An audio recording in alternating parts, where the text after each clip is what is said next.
ya, mulai 1 Januari sampai 31 Januari kami sangat mengimbau sekali semua penghulu wajib mengajukan dupa.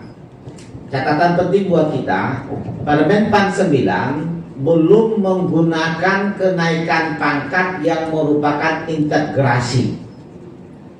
Kita masih menggunakan usul dupa konvensional. Ya, target Bapak misalnya penghulu madya 400.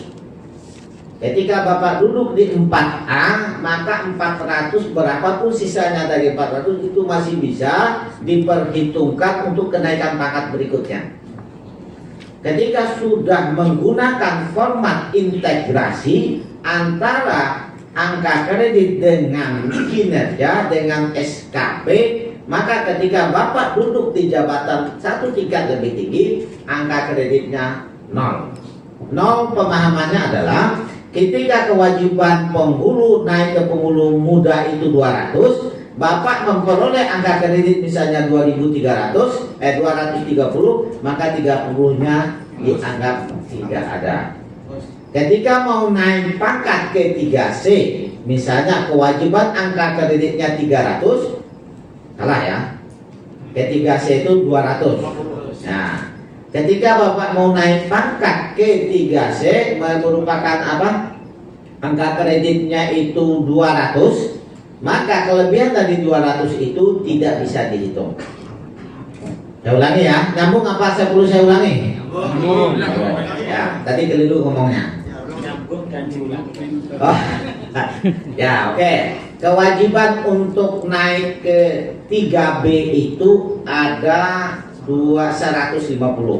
Ke 3C berubah jabatan menjadi penghulu muda, kewajiban angka kredit 200. Ya, ketika Bapak mau naik 3C dengan jabatan penghulu muda memperoleh angka kredit katakan 250. Yang 50 ini tidak bisa dihitung. Kenaikan pangkat ke 3D-nya Bapak harus mengumpulkan angka kredit 100. Ya, itu yang namanya integrasi dari SKP dengan angka kredit. Dia duduk di jabatan satu tingkat lebih tinggi. Ketika dia duduk di situ, naik pangkat berikutnya, kelebihan angka kredit yang dia peroleh untuk naik satu tingkat jabatan lebih tinggi tidak bisa digunakan. Ya, kesimpulannya tetap begitu. Itu yang ditetapkan. Nah, bagaimana kita ke depannya? Penghulu hari ini kalau mau integrasi itu kita harus menyesuaikan norma yang ada di 9 ini, kita sesuaikan dengan norma di Permenpan 13 2019. Kapan? Tunggu saja.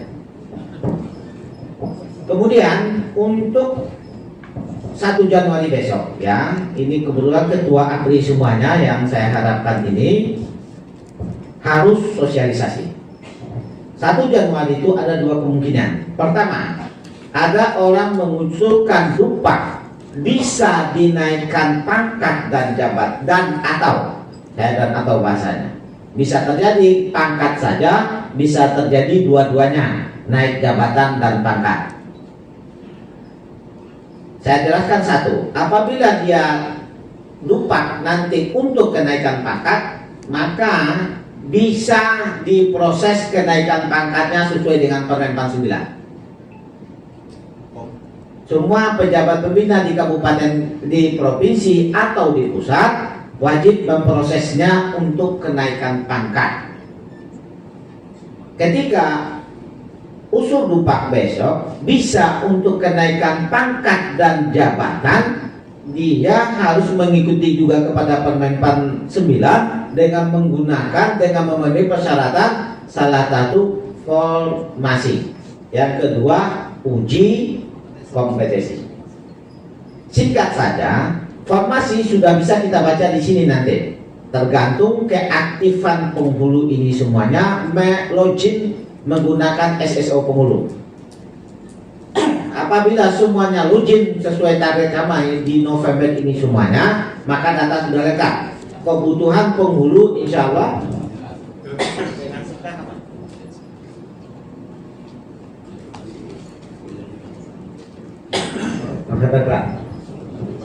apabila semuanya login dengan SSO penghulu, kemudian insya Allah SIK akan terintegrasi dengan SIMKAH di akhir November ini, sehingga data nikah dapat penghulu sudah login, maka akan muncul informasi.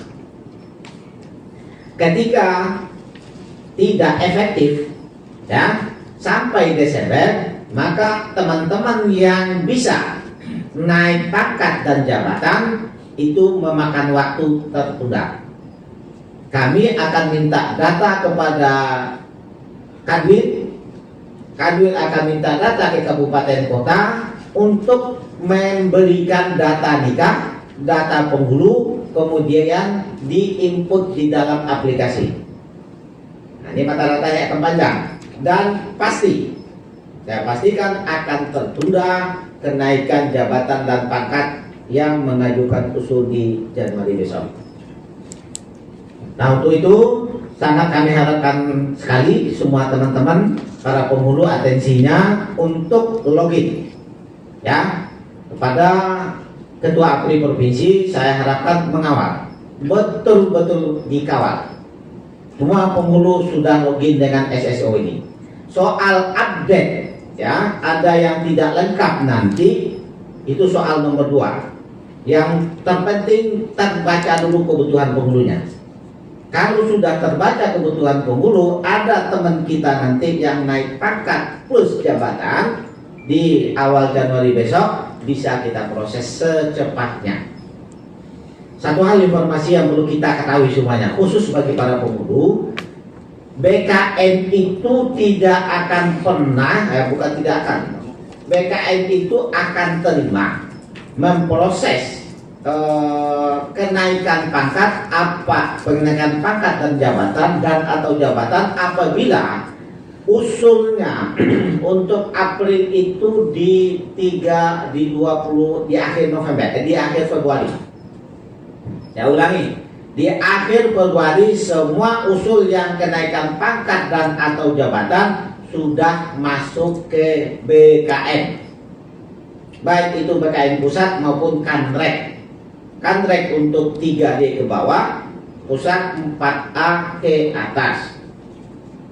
Nah, di rentang waktu 1 Maret sampai 31 Maret ini yang normal ya, itu proses pengeluaran penerbitan persetujuan teknis oleh BKN. Ketika pertek itu bisa terbit di tengah atau di akhir, maka Sekjen atau Kakanwil baru bisa mengeluarkan SK setelah itu. Nah, untuk Oktober sama. Kemarin untuk Oktober tahun 2021 ini kebetulan ya, dengan berbagai upaya yang dilakukan tim oleh Pak Ari bersama Biro Kepegawaian, ini bisa diproses. Semestinya itu 31 Agustus semua usul sudah masuk ke BKN. Akan tetapi dengan negosiasi dan perjuangan dari teman-teman Pak Ari dan Biro Kepegawaian, itu yang kenaikan Oktober 1 Oktober tahun 2021 masih bisa diproses kemarin di akhir September. Ini hanya rukhsah, jangan ini dijadikan standar. Kedepannya tentu melalui aplikasi kami akan berikan waktu hanya 1 bulan untuk kenaikan pangkat periode April.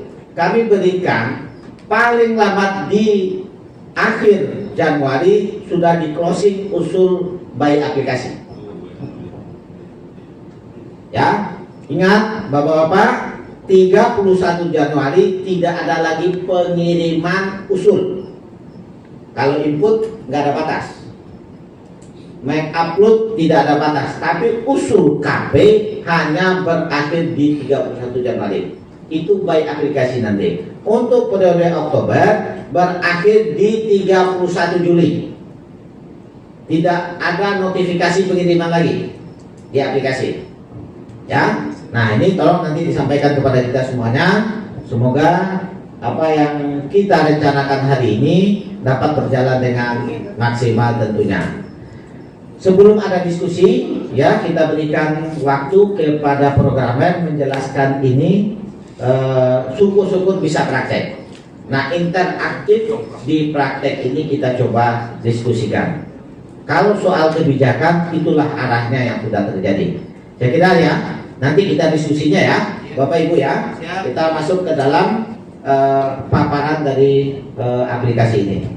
Waktu sepenuhnya kita berikan kepada Pak Ari Agus Jauh. Usul Pak sebelum dimulai boleh? Ya, terima kasih. Singkat saja Pak. Ya, singkat sekali Pak. Ya silakan. Ya, saya langsung aja. Tadi disampaikan bahwa media suara nggak penting dengan ini. Padahal tadi tuntutannya bahwa ini harus segera disosialisasikan apa segala macam. Nah, kalau itu media suara dari beli akses Pak, ya bagaimana kami bisa mengajarkan, kami bisa membantu untuk mensosialisasikan aplikasi ini. Jadi mohon mumpung ada programmer juga bisa dipatenkan, memang harus ada satu akun untuk media suara. Karena setiap saat kami berhubungan dengan penghulu untuk menyampaikan informasi-informasi terutama dalam hal wisuda dan kredit. Ya makasih Pak. Ya, lanjut Mas Adi. Nanti secara berjalan ya Pak, ya Pak Wahyu ya.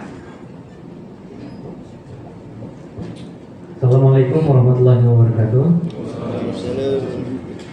Ya, saya hormati bapak-bapak sekalian, penghulu yang ada di sini yang saya tidak bisa sebutkan satu persatu Pak. Namun tidak mengurangi rasa hormat tentang diri saya. Sebelumnya mungkin sudah dijelaskan oleh Pak Zaini Pak ya, masalah pengembangan dari aplikasi ESIK atau EduPak ini Pak. Nah, dari segi tampilan mungkin di sini tidak banyak perubahan Pak ya, sama seperti sebelumnya. Yang hanya banyak perubahan itu di dalamnya Pak, di source code-nya. Jadi secara tampilan di depan ini tuh tidak ada perubahan. Ya. Mungkin di sini sebelumnya ada yang belum pernah buka Pak untuk aplikasi EduPak ini Pak? Belum ya? Oh belum ya. Oke, mungkin bisa langsung dibuka aja Pak, simbi.kemenak.go.id. Simbi. Sebentar Pak, saya simbi.kemenak.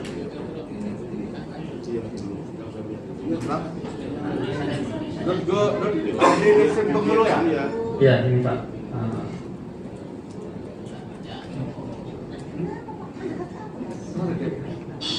Nah itu di depan Pak.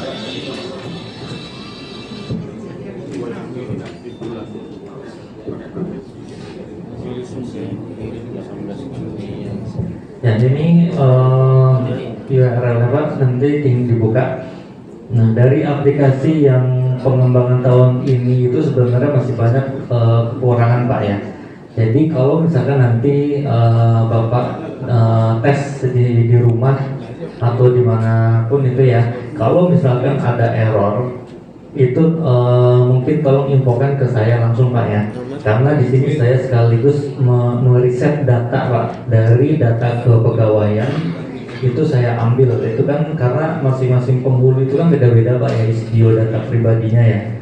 Nah di situ saya ingin sekaligus meriset apa yang masih kurang dari data kepegawaian yang diambil untuk aplikasi EduPak ini Pak. Jadi kalau misalkan ada error itu mohon difotokan lalu dikirimkan ke saya Pak ya. Ya boleh di WA, nanti saya kasih nomornya. Ya. Ini sudah bisa dibuka Pak? Oh belum ya?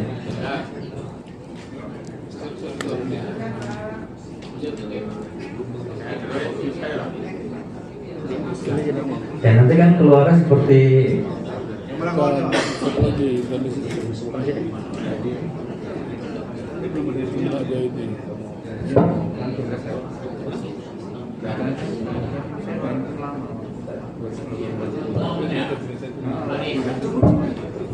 Kok beda Pak? nah, nanti keluarnya seperti ini Pak ya. Kok beda Pak? Beda. Kalau di handphone tampilannya beda Pak. Jadi menyesuaikan layar. Maksudnya itu simbi.kemenang.go.id Pak. Garis miring SIM penghulu. Jadi yang lewat data penghulu. Kalau di handphone memang layarnya kan lebih kecil, jadi dia menyesuaikan tampilan handphone. Nah, Jadi yang diambil yang mana? nah, jadi di sini untuk tahun ini kan ada integrasi data pegawai dari di Simpok itu diambil untuk data penghulunya dari Simpok ya Pak integrasinya. Nah di sini ada dua login Pak. Yang login sebelah kiri itu untuk operator Pak ya, untuk operator provinsi, kabupaten ataupun pusat. Yang sebelah kiri login ini. Nah di sebelah kanan ini ada SSO penghulu. SSO penghulu ini khusus untuk penghulu ya Pak. Jadi yang lain tidak bisa masuk. Jadi kalau operator provinsi, operator kabupaten itu tidak bisa masuk dengan menggunakan SSO penghulu. Ya, jadi SSO penghulu ini khusus untuk yang jabatannya penghulu. Nah, jadi kalau yang operator lain itu pakai login di sebelah kiri ini Pak.